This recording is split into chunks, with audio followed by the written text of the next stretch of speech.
वाराणसी में प्रोग्राम है और मेरे को अपने कार्यकर्ताओं ने बोले दादा यहाँ से नजदीक होते हुए अपन एक विजिट मारते हुए जाएंगे, तो मैं इसलिए आप लोगों से मिलने आया। पिछली बार भी मैं आया।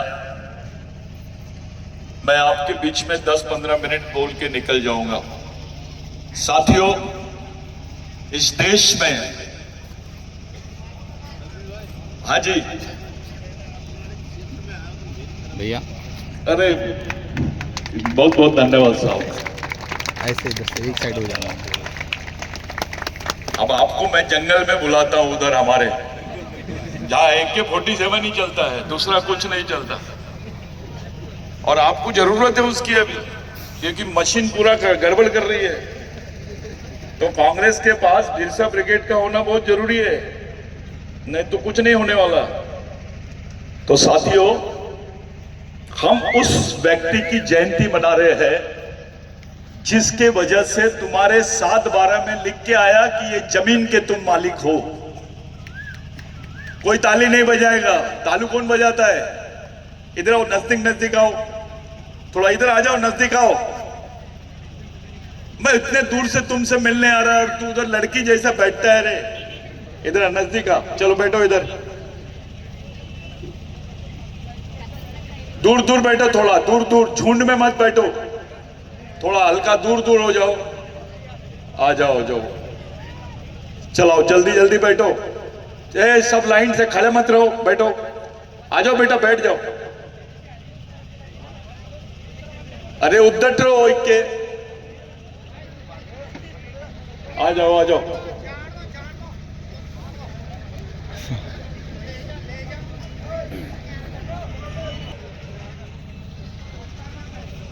अबे बात मत करो, थोड़ा रुक जाओ।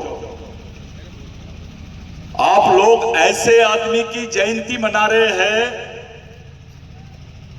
सब लोग आपको पूछेंगे यार तुम बिरसा मुंडा के सामने भगवान लगा देते हैं। आदिवासी लोग अपने शहीद को भगवान बोल देते हैं। ये क्यों पूछेगा? तो क्या जवाब दोगे तुम लोग?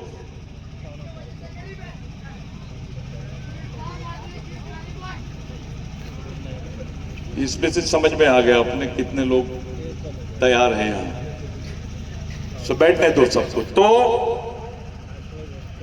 ये जो हमारे जमीन का 7/12 है, जिसको आप लोग क्या बोलते हैं? 7/12 ही बोलते हैं। खसरा, खसरा, पट्टा, हाँ पट्टा।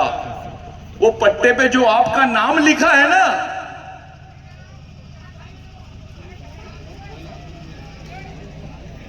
इसको लेके चले जाओ बाहर, थोड़ा देर बिठा दो इसको।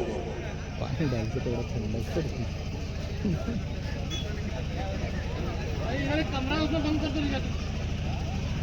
हाँ चलो चलो, कोई बात नहीं, चलो बैठो भैया। तो जो 7/12 पे आपको मालिक बताया गया है,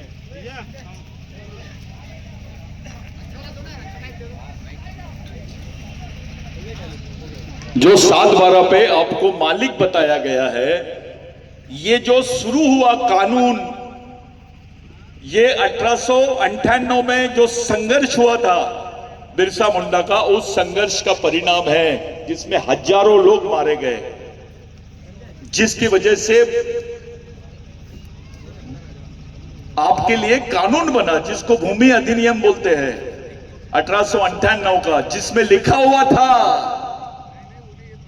कि आदिवासी की जमीन गैर आदिवासी नहीं ले सकता है, और गैर आदिवासी तो क्या सरकार भी नहीं ले सकती है। बिरसा मुंडा ने आपको आपके जमीन का मालिक बनाया, और केवल ये आदिवासियों के लिए नहीं, इस देश के सभी समाज के लोगों के 7/12 में नाम आया उनका। जो जमीन की मालिकियत थी वो बिरसा मुंडा के आंदोलन से इस देश में आई। सब लोग बता रहे हैं, अभी आपको RSS के लोग बताएंगे कि 100 साल हो रहे हैं RSS ने राष्ट्र का निर्माण किया है। एक कौम ऐसी बता दो इस देश में जिसके पूरे शहीदों को फांसी पे ही लटकाया होगा। टंट्या भील, भगवान टंट्या भील, इनको फांसी पे लटकाए। राघोजी भांगरे, इनको फांसी पे लटकाए। शंकर शाह, रघुनाथ शाह, उनको तोप में बांध के उड़ा दिए। बाबूराव शर्मा के इनको फांसी पे लटकाए, बिरसा मुंडा इनको फांसी पे लटकाए, तिलका मांझी इनको फांसी पे लटकाए, सिद्धू कानू इनको फांसी पे लटकाए।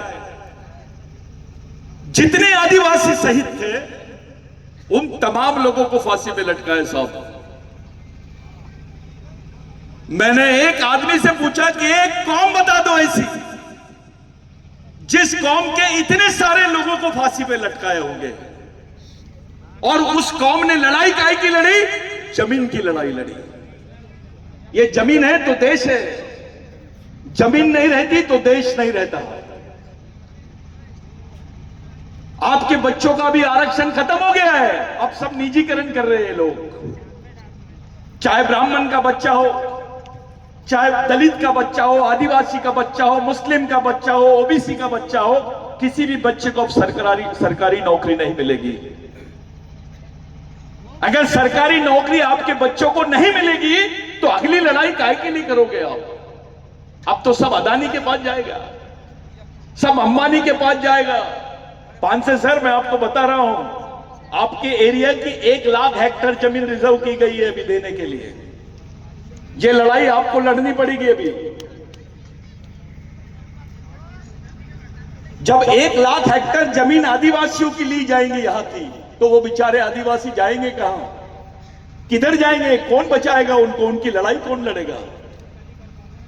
तो यही जल जमीन जंगल की लड़ाई बिरसा मुंडा ने लड़ा था साथियों। और उस लड़ाई को समझने के लिए, उस लड़ाई की गहराई को समझने के लिए हमको सोचना बहुत जरूरी है। हमारे लोगों को ऐसा लगता है कोई आया, बोल दिया, चले गया। बिरसा मुंडा का नाम ऐसी भगवान नहीं रखा गया, ऐसी धरती आबा नहीं बोला गया।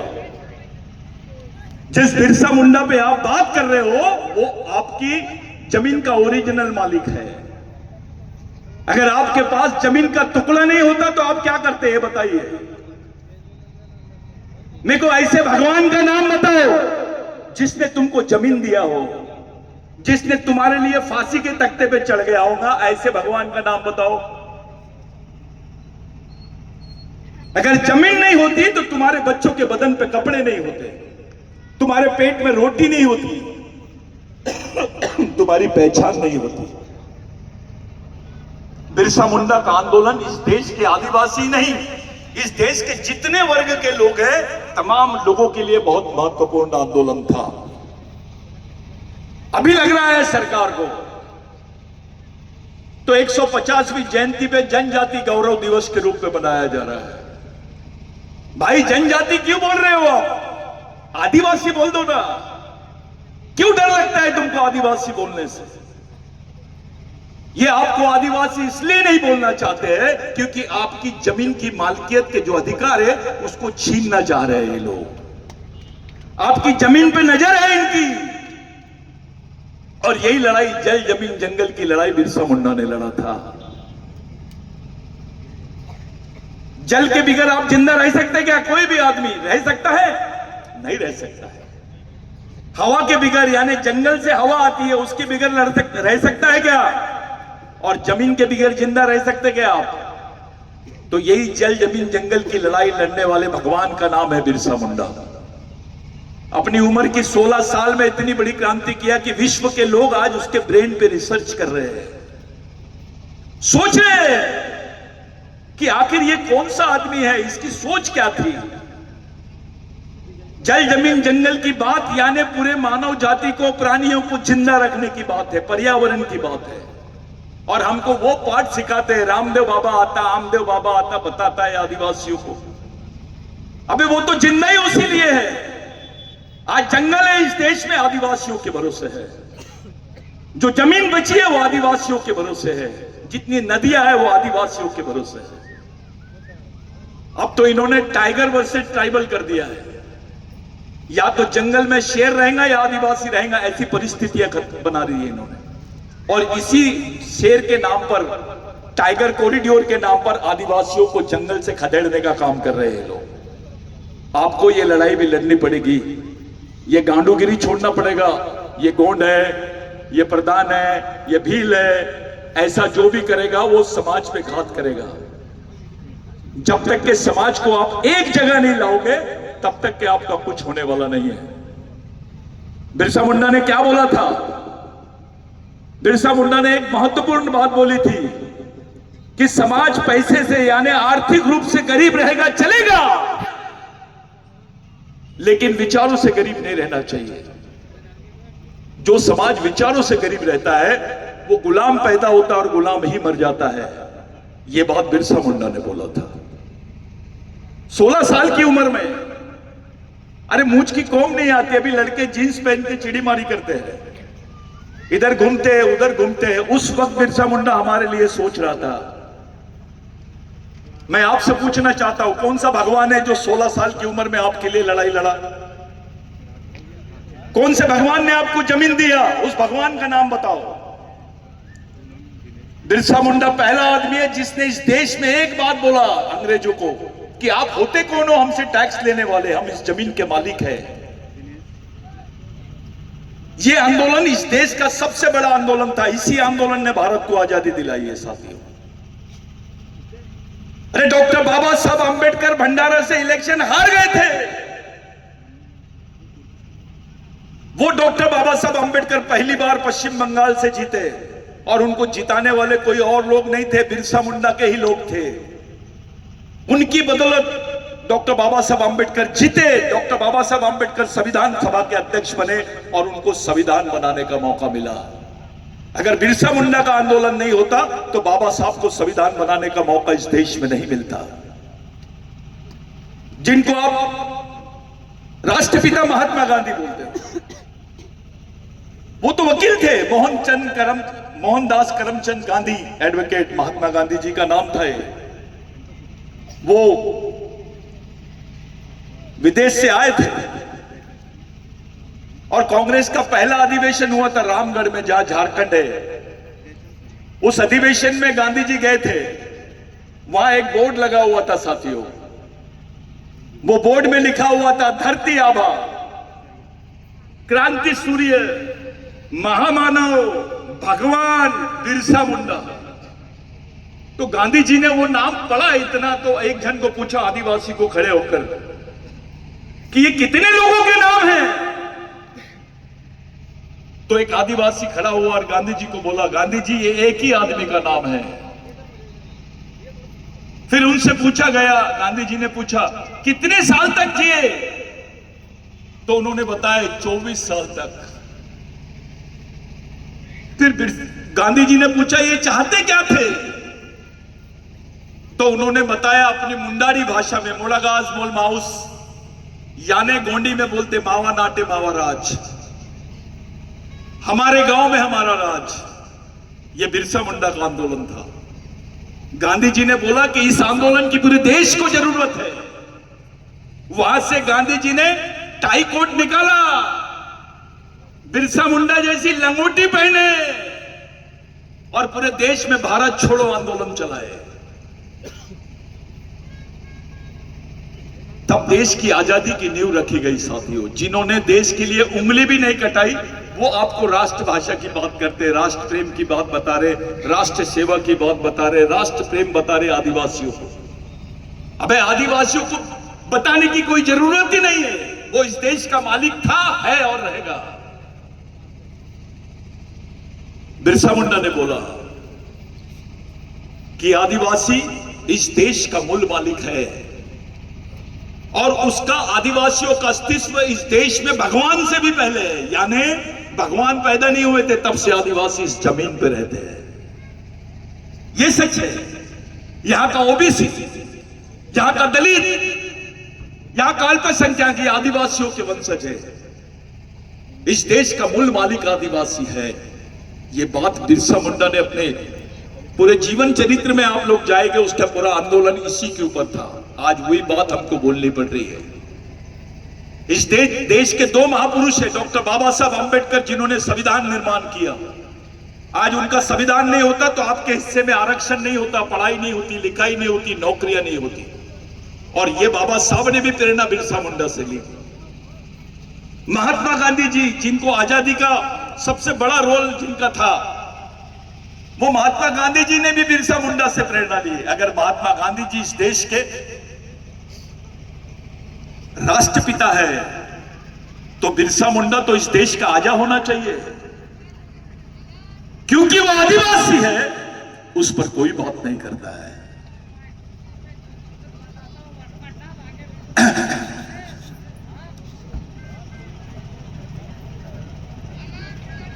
साथियों, ये जो चीजें हैं तुम्हारे दिमाग में आनी चाहिए। बिरसा मुंडा ने पूरे लोगों को एक ही बात समझाया। पूरे आदिवासी, वहां मुंडा भी थे, संताल भी थे, उराव भी थे, कुछ असुर थे, कुछ गोंड थे।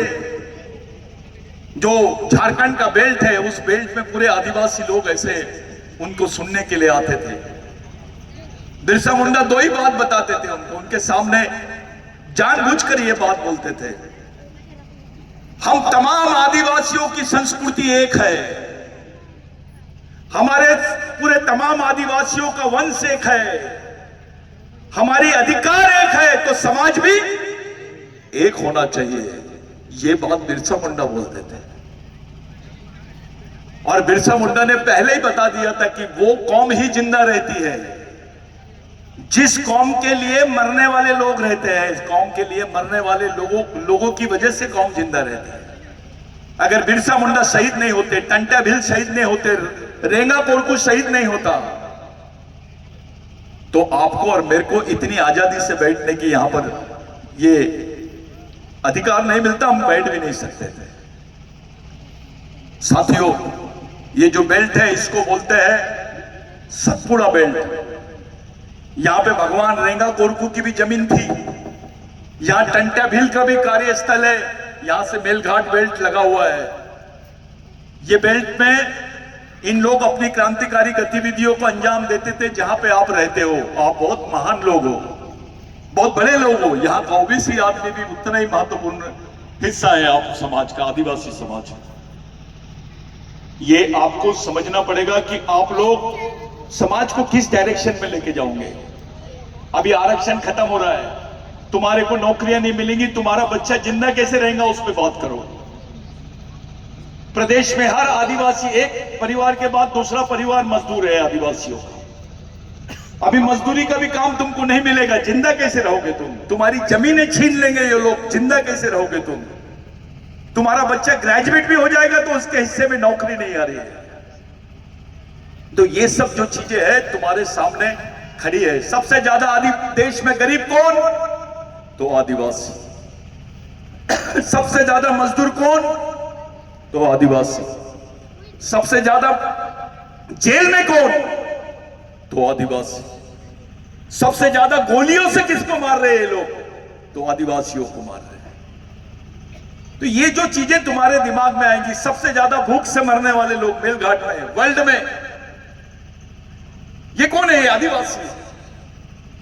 तो ये जो हालत है हमारे समाज की, ऐसी हालत के लिए जवाबदार हम लोग हैं, क्योंकि हमने हमारी सामाजिक शक्ति को नहीं पहचाने, हमारी सामाजिक एकता को काम यानी बनाए रखने के लिए कोई काम नहीं करता है। हम लोग आने वाले समय में, आने वाली पीढ़ी के लिए क्या रास्ता बना सकते हैं बेटा, इसके ऊपर आप लोग ध्यान दो। इधर देखो, इधर देखो, जो बंद करो। आप लोग पूरी ईमानदारी से, पूरी समझदारी से अपने समाज का मिशन चलाओ। यह समाज शहीदों के विचारों से चलेगा, राजाओं के और नेताओं के विचारों से नहीं चलेगा, और ना ही कोई आके आदिवासियों को कोई दूसरा आदमी आके समझा सकता है। आदिवासियों की संस्कृति विश्व की सबसे पहली संस्कृति है। धर्म तो 5000 साल पुरानी चीज है, आदिवासियों की संस्कृति तो 20,000 साल पुरानी है। जिसको आप लोग गोंडी में फड़ा पेन बोलते हैं, अपन गोंडी ते वड़किन त्रोम ना, फड़ा पेन, फड़ा यानी बड़ी, पेन ये भगवान से भी बड़ा शब्द है। तो जो फड़ा पेन है यानी बड़ी, फड़ोर यानी बड़ा। अपने लोगों को बेवकूफ बना रहे हैं कि फड़ा पेन यानी बड़ा देव। बड़ी देव क्यों नहीं हो सकता? दुनिया के जितने धर्म हैं सब पुरुषों ने बनाया, लेकिन आदिवासी संस्कृति की निर्माता आदिवासी महिलाएं हैं। ये मातृसत्तक पद्धति को मानने वाला समाज है। सब लोग बोलते हैं ऐसा कि भैया ऊपर वाला होगा, ऊपर वाला होगा। अबे ऊपर वाली भी तो हो सकती है। ये आदिवासियों का संस्कृति है। आदिवासियों की संस्कृति विश्व में सबसे बड़ी और महत्वपूर्ण संस्कृति है। आज पूरे विश्व के वैज्ञानिक बोल रहे हैं कि अगर पर्यावरण को बचाना है, मानव जीवन को बचाना है, प्राणी जीवन को बचाना है, तो आदिवासी संस्कृति को बचाना पड़ेगा। आदिवासी संस्कृति ही पूरे पर्यावरण को जिंदा रख सकती है। साथियों, ये सरकार बोल रही है जंगल बचाओ, जंगली जानवर बचाओ, सुअर बचाओ, शेर बचाओ, लेकिन जिसने सबको बचाया आदिवासी बचाओ नहीं बोलती है सरकार। आपके बाल बच्चों का सौदा हो रहा है। कुत्ता भूख से नहीं मरता, लेकिन आदिवासी का बच्चा भूख से मरता है। यह सबसे बड़ी प्रॉब्लम है। यहां पे हमारे दो नेता है, बड़े महत्वपूर्ण नेता है अभी वो महाकौशल के। मैं उनको बता देना चाहता हूं, छिंदवाड़ा, मंडला, बालाघाट, सिवनी, हर क्षेत्र में कम से कम 7.5 लाख हेक्टेयर जमीन इन लोगों ने यानी एनआरआई लोगों को इन्वेस्टमेंट करने के लिए छोड़े हैं। इतना बड़ा इन्वेस्टमेंट अगर इस मध्य प्रदेश में होगा तो कौन सी गवर्नमेंट गिरेंगी? बहुत अच्छा लगा मेरे को कि उन्होंने बोले किसी भी कीमत में हम जाने नहीं देंगे। करंट है बिरसा मुंडा का। तो मैं आप तमाम लोगों से विनती करता हूं कि इस प्रोग्राम को बिल्कुल अच्छे से चलना चाहिए, शांति से सब लोग बैठना चाहिए। पूरे प्रोग्राम का अच्छा नियोजन कर रहे हैं हम। उत्सव तो होना चाहिए, साथों साथ चिंतन भी होना चाहिए।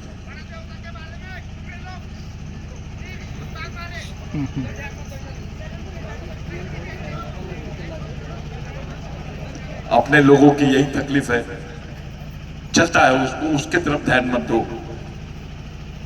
मैं होश में हूं, मेरे तरफ ध्यान दो। तो आप लोगों से मेरी विनती है, इस प्रोग्राम को अच्छे से चलाएंगे, अच्छा इसका ये करेंगे। आने वाले समय में अपन प्रशिक्षण शिविरों के माध्यम से काम करेंगे। जो आयोजक लोग हैं, मैं उनको बहुत बहुत धन्यवाद देना चाहता हूं कि आप लोगों ने बहुत सुंदर कार्यक्रम किया। मेरे को माफ करना, मैं आपके कार्यक्रम में ज्यादा देर तक रुक नहीं पा रहा हूं, लेकिन आने वाले समय में जितने कर्मचारी है दादा, पूरे कर्मचारी एक जगह आकर, कुछ पढ़े लिखे लड़के, ऐसी एक टीम लड़की लड़कों की और पूरे स्टूडेंट्स लोगों की अच्छी टीम का एक अपन प्रशिक्षण कैडर रखेंगे। शिविरों के माध्यम से काम करो। और एक बात ध्यान में रखो, आपका दुश्मन कौन है और दोस्त कौन है, इसको पहचानो। अगर लड़ाई के मैदान में जाना है तो भगवान टंटा भील ने बोला था, जो अपने दुश्मन को नहीं पहचान सकता वो भाई को नहीं पहचान सकता, और जो दुश्मन को नहीं पहचानता ऐसे आदमी को गांडू बोलते हैं। वो नपुंसक होता है विचारों से, वो लड़ नहीं सकता। ये लड़ने वाली कौम है, भगने वाली कौम नहीं है। इस देश की आजादी की, स्वतंत्रता की 70% लड़ाई आदिवासियों ने लड़ी है भाइयों। अब सब मानने लगे हैं। पहले हम लोगों को पागल बोलते थे। जब मैं स्टूडेंट था, इंजीनियरिंग करके शुरू किया ये काम, तो लोग हंसते थे मेरे को, बे बिरसा मुंडा बहुत आदुर रो है, बकीटल तकती रो बिरसा मुंडा। फिर अब लोग कोई तो अंदुरमा, ये कौन है, ये कहां से लाए तुम? बिरसा मुंडा ने तो क्रिश्चियन धर्म ले लिया, ऐसी बदनामी करते थे अपने लोग। वह पहला आदमी है देश का जिसने क्रिश्चियन धर्म लिया, उसको भी छोड़ दिया, वैष्णवी धर्म लिया, उसको भी छोड़ा, और बोला आदिवासियों की संस्कृति सबसे श्रेष्ठ संस्कृति है। मैं अपनी संस्कृति के साथ जीऊंगा, अपनी संस्कृति के साथ ही मरूंगा। यह बात बिरसा मुंडा ने बोला। बिरसा मुंडा की एक एक चीज अगर आप लोग समझोगे साथियों, तो आपको एक प्रेरणा मिलेगी। 24 साल की उम्र तक के वो जिए। उसकी मौत का भी एक हादसा है। उनसे लिखने के लिए बोल रहे थे, वहां पर ऐसा पेजेस रखे थे, ब्रिटिश गवर्नमेंट और अपने यहां के कुछ हस्तक जो अंग्रेजों का साथ दे रहे थे उस वक्त, जो आज सबको राष्ट्र प्रेम की बात समझा रहे हैं, राष्ट्र समझा रहे हैं, वो लोग उस वक्त अंग्रेजों का साथ दे रहे थे। बिरसा मुंडा के सामने ऐसा वो लेटर लिख दिए और उनको बोले कि तू यहां सिग्नेचर कर दे, यहां पर तू हस्ताक्षर कर दे कि तू आदिवासी नहीं है, मूल मालिक नहीं है, तेरी फांसी की सजा माफ कर देंगे। साथियों, रात भर तड़पते रहा बिरसा मुंडा। उसकी चमड़ी निकाले, चमड़ी जैसे बकरे को काटते उसके बाद उसका चमड़ा निकालते, वैसे रात भर बिरसा मुंडा की चमड़ी निकालते रहे।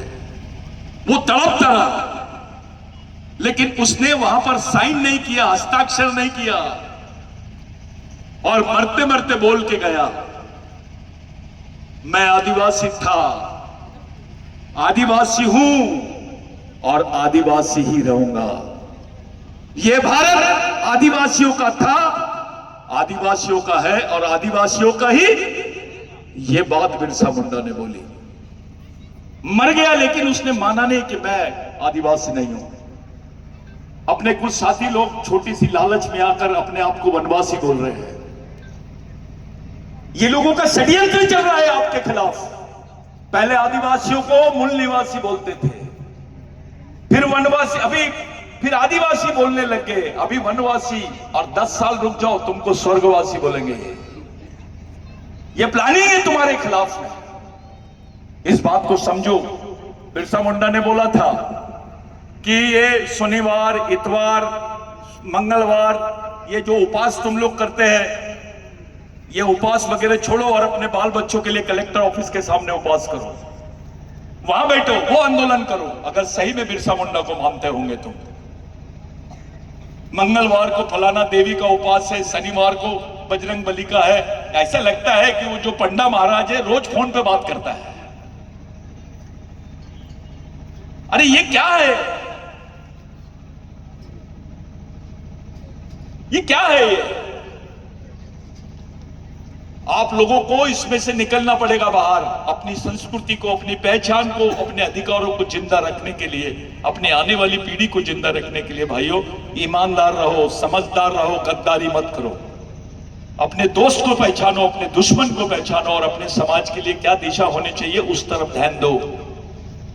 आने वाली लड़ाई क्या होनी चाहिए, किस मार्ग से हमको जाना है, उस बारे में सोचो। मैं जाते जाते आपको एक बात बता देना चाहता हूं। बिरसा मुंडा ने एक बात बोली थी, ये हमारी अंतिम पीढ़ी द्वारा अंतिम पीढ़ी को बचाने के लिए लड़ी जाने वाली अंतिम लड़ाई है। इसको किसी भी हाल में जीतना पड़ेगा। अगर इसको आप हार गए तो आप कहीं नहीं रहेंगे। जिस दिन आदिवासी वनवासी हो जाएगा, यहां का ओबीसी और दलित स्वर्गवासी हो जाएगा, इनकी पहचान ही नहीं रहेगी। अगर ओबीसी को बोलना है, दलित भाई को बोलना है, अल्पसंख्यक को बोलना है कि वो इस देश का मूल निवासी है, तो उसको बताना पड़ेगा मैं आदिवासियों का वंशज हूं। आप लोग समझदारी से, शांति से, अच्छे से रोज ऐसी बैठकें करते जाओ, अलग अलग छोटी छोटी बैठकें करो। कार्यकर्ताओं को बोल रहा हूं मैं, ज्यादा व्हाट्सएप, फेसबुक इस पे मत बनो। शाहरुख खान, आमिर खान बनना छोड़ो। ईमानदारी से अपने समाज के लिए काम करो। तुम्हारे हाथ में नहीं है कि तुमने कैसे दिखना चाहिए, लेकिन तुम्हारे हाथ में यह है कि तुमने कैसे सोचना चाहिए। ऐसी पर्सनालिटी बनाओ अपनी कि एक बार आदिवासी बोले तो 10 मिनट तक कलेक्टर को सोचना चाहिए, यहां का कमिश्नर तुमसे बात करना चाहिए, तुमसे, तुम्हारे बातों से, तुम्हारे नॉलेज से लोग डरना चाहिए। हम वैचारिक लड़ाई हार चुके हैं साथियों, उसको फिर से जीतना है हमको। आने वाली पीढ़ी के लिए, अपने बाल बच्चों के लिए और अपने पूरे समाज को जिंदा रखने के लिए आपको यही मार्ग है। सब एकता कर लो, गांव गांव में संगठन बनाओ, हर घर से 1 रुपए मिशन के लिए दो, 1 रुपए रोज। ये जो पढ़े लिखे बच्चे, इनको तैयार करो, इन्हीं को फुल टाइमर बनाओ समाज में काम करने के लिए। एक नेता बनाओगे, पांचे साहब बुरा नहीं मानना, उइके जी, हमारे मिशन का एक रूल है, एक नेता बनाओगे तो 5 साल काम देगा, लेकिन एक सामाजिक कार्यकर्ता बनाओगे तो जिंदगी भर काम देगा आपके लिए। तो ये काम आपको खड़ी करना पड़ेगा, ये मशीन, ये कारखाना आपको खड़ा करने पड़ेगा, ये मिशन आपको खड़ा करना पड़ेगा। बिरसा मुंडा की सोच ना ब्राह्मणों के खिलाफ, ना किसी के खिलाफ। आज हमारी जो लड़ाई है, बुनियादी लड़ाई, हमारे जिंदा रहने की लड़ाई है साथियों। आदिवासी क्या मांगता है? उसको राशन मिले, साले 2 रुपए किलो चावल के नाम पे उससे वोट ले लेते हैं, उसको 2000 रुपए देते हैं, उसका वोट ले लेते हैं, बेचारा जिंदगी भर रोते रहता है। तो ये हालात है अपने समाज के। इस देश में 13 साल की कोई भी समाज की लड़की के हाथ में बंदूक नहीं है, लेकिन आदिवासी लड़की के हाथ में बंदूक है। अभी आपने देखा होगा एक लड़की सरेंडर करने गई थी बंदूक के साथ, कितने लोगों ने देखी है फेसबुक पे? वो बच्ची लगती है ऐसी होगी? जिसके हाथ में किताब है उसके हाथ में बंदूक कैसे आई? इस पर बात करना सीखो, सोचो इस पर। कभी और दिन हम लोग अच्छे से बात करेंगे। पांसे साहब है, उनके दादा भी आपके साथ में है, मैडम है, पूरे लोग हैं। अच्छा प्रोग्राम होना चाहिए। जब भी मैं जो देख रहा था, आधे उधर बिरसा मुंडा के लगते जिगर, आधे उधर, वैसा नहीं होना चाहिए। समाज एक जगह दिखना चाहिए, अच्छे से बैठना चाहिए, अच्छे से सुनना चाहिए, अच्छे से। इतनी मेहनत से ये कार्यक्रम कर रहे हैं बेचारे, इसके लिए पैसा लगता है, मेहनत लगती है। सब अपने काम धंधे छोड़ के यहाँ पर आए हैं, आप भी उसी के लिए आए हैं। इसका कुछ रास्ता और अच्छा रिजल्ट आना चाहिए। किसी दिन मिलेंगे। जय आदिवासी, जय गोंडवाना।